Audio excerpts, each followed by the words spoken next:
Hold up to! Ay kuya, wag po, kakasahod ko lang. Hindi yan ang kailangan ko. Eh ano po ba yung kailangan nyo? Ibigay mo lahat ng lambing na kailangan ko. Ano? Lambing? Isa prank ba to, kuya? Naku kuya, kung prank lang to, wag mo na pong sayangin yung oras ko.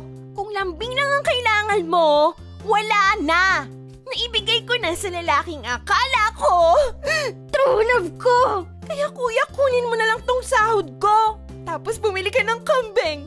Doon ka magpalambing. Nakaka-bad trip, naaalala ko tuloy yung ex kong nonchalant. Hoy, hold up to. Ay, ano pong kailangan nyo? Suyuin mo ako.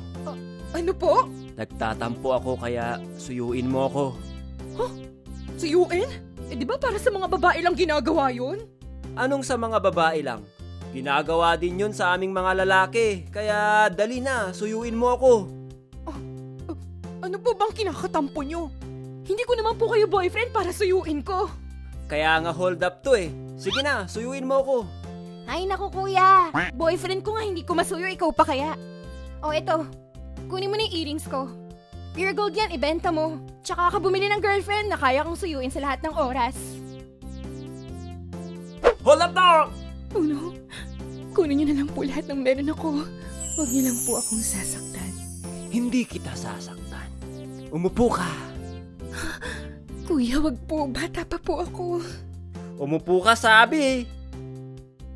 Kuya, ano po bang gagawin niyo sa akin? Yak! Manyakis po ba kayo? Papahigain mo ako sa legs mo o hindi? Sige na ho. Upo na po kayo. Sa wakas, naranasan ko na din to. Sa panood ko lang to nakikita eh. Hold up to! Akin na yung bag mo! Ito na po! Ha? Jen, ikaw ba yan? Classmate? Ikaw nga si Jen. Anong nangyari sa'yo? Bakit ka nang hold up? Wala, hobby ko lang to. Walang iya ka?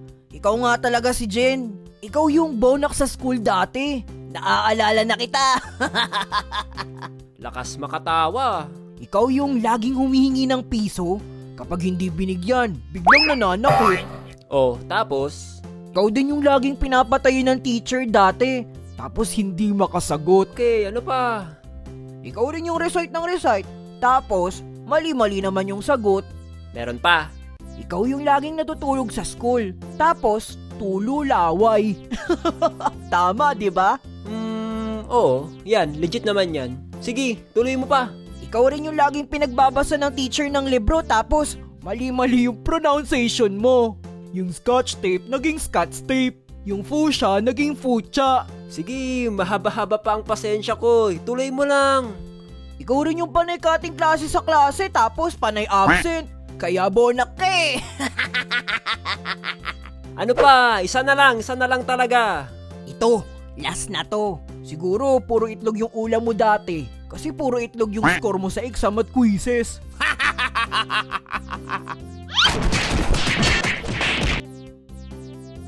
Hold up to! Ay!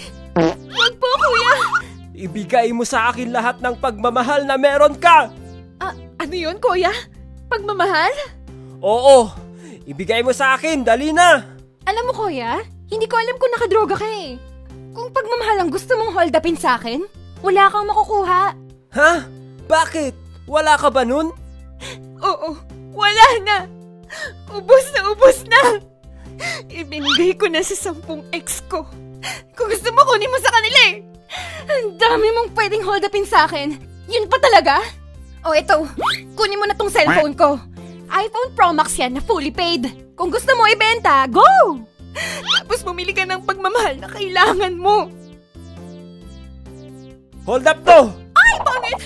Hoy, ang sakit mo magsalita ha. Ay, sorry po. Nagulat lang po ako. Hold up to! Ibigay mo sa akin lahat ng atensyon na meron ka. Ano? Attention? Humithit ka ba ng katol, kuya? Tumahimik ka, ibigay mo na, dali! Kuya, kung atensyon ang kinukuha mo sa akin, huwag ka nang dumagdag pa, okay? Ha? Bakit? Wala na ba akong lugar dyan sa puso mo? Wala! Wala nang bakante, kuya. Dahil lahat ng atensyon ko, nasa pamilya ko ni. Ako Ako na ang nagtatrabaho para sa pamilya ko. Ako pa ang nagpapaaral sa mga kapatid ko. Hindi ko nga mabigyan ng atensyon yung sarili ko tapos dadagdag ka pa, ha? Ay talaga ba humihitid ka ng katol, kuya? Peste ka? Kahit konting attention lang? Wala. Kaya wag mo nang sayangin yung oras ko dahil magpapahinga na ako pagka-uwi ko. O ito, kunin mo na lang tong bag ko. Branded yan. Ibenta mo tsaka ka bumili ng atensyon. Hold up to! Wag po, kuya! Jen? Classmate? Ikaw nga! Anong ginagawa mo? Bakit ka nang hold up? Wala, sideline ko lang to. Grabe, hindi ko in-expect na sa ganito pa kita ulit makikita. Oo nga eh. Naalala mo pa pala ako? Oo naman. Abay, bakit naman hindi kita maaalala? Ikaw yung nagkaka-crush sa akin, di ba? Ganun ba? Parang wala akong maalala na nagka-crush ako sa'yo? Ay nako, mukha ka namang matanda. Pati ba naman utak mo tumanda na? Imposible namang hindi mo ko naaalala. Patay na patay ka nga sa akin dati, di ba? Anong patay na patay pinagsasabi mo dyan? Ang kapal mo naman! Hoy, nagbigay ka pa nga ng love letter sa akin eh. Naaalala mo pa ba yung mga pinagsasabi mo sa akin noon? Ang sabi mo, nung una kitang nakita, nahulog na ang puso ko sa'yo.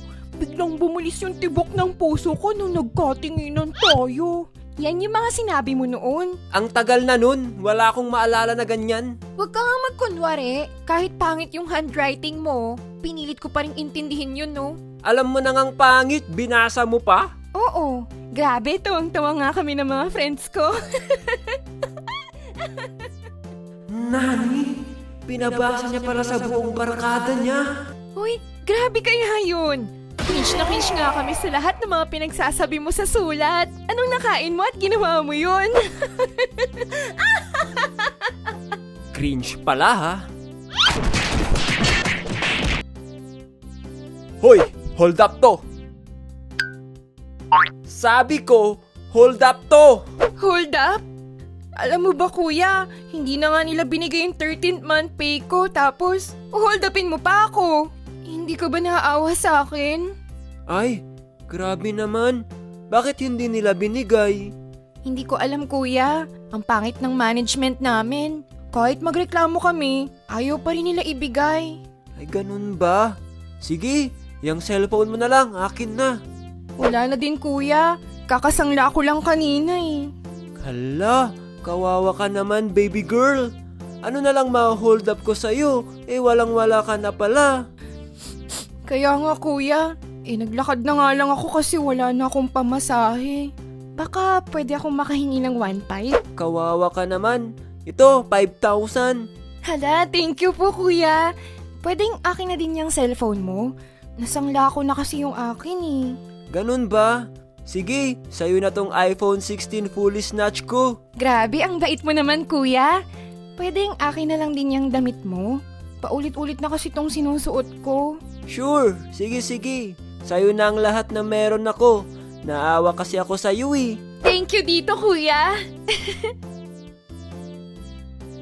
Alam mo ba pre, may hold upin sana akong babae kanina. Pero imbis na hold upin ko siya, tinulungan ko na lang siya. Bakit mong tinulungan? Naawa ako pare. Ang sarap pala sa feeling maging mabait. Halaka, na optical illusion ka pre. Anong ibig mong sabihin? Nabudol ka pre. Buti hindi pinahubad sa'yo yung brief mo. Nani? Bakit ako nakahubad? Hold up to! Huwag mo akong papatayin! Ibigay mo sa akin lahat ng meron ka. Pera, cellphone, dali na. Wait lang, parang kilala ko tong boses na to ah. Jen? Dad? Jen? Dad? Jen? Dad? Jen? Dad? Anong ginagawa mo? What the heck is this? Dad, I will explain. Walang iya ka? Pinag-aral kitang maging isang lawyer, tapos ganito lang gagawin mo? Dad, ikaw lang ang may gusto nun, hindi ako. Wala kang utang na loob. Sa dami-dami ng pwede mong gawin, ito pa talaga? Dad, this is my passion. Dito ako masaya. Hindi ka bubuhayin ng passion na yan. Walang kasiguraduhan yung pinaggagawa mo. Dad! Magtiwala ka naman sa akin kahit minsan. Nakakailang hold up na nga ako. It's working, Dad! Nag-iisip ka ba, Jen? Illegal yung pinagagawa mo. Dad! Mabilis yumaman kapag illegal ang trabaho.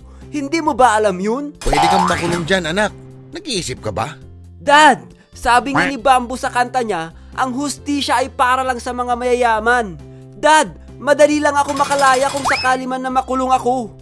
Anak, kahit bulok ang sistema natin dito sa Pinas, masama pa rin yung ginagawa mo. Nakadroga ka ba? Hindi ako nakadroga, Dad. Pero kakakain ko lang sa shabu-shabu kanina. Aba, namimiloso po ka pa ha? You're grounded! Umuwi ka sa bahay.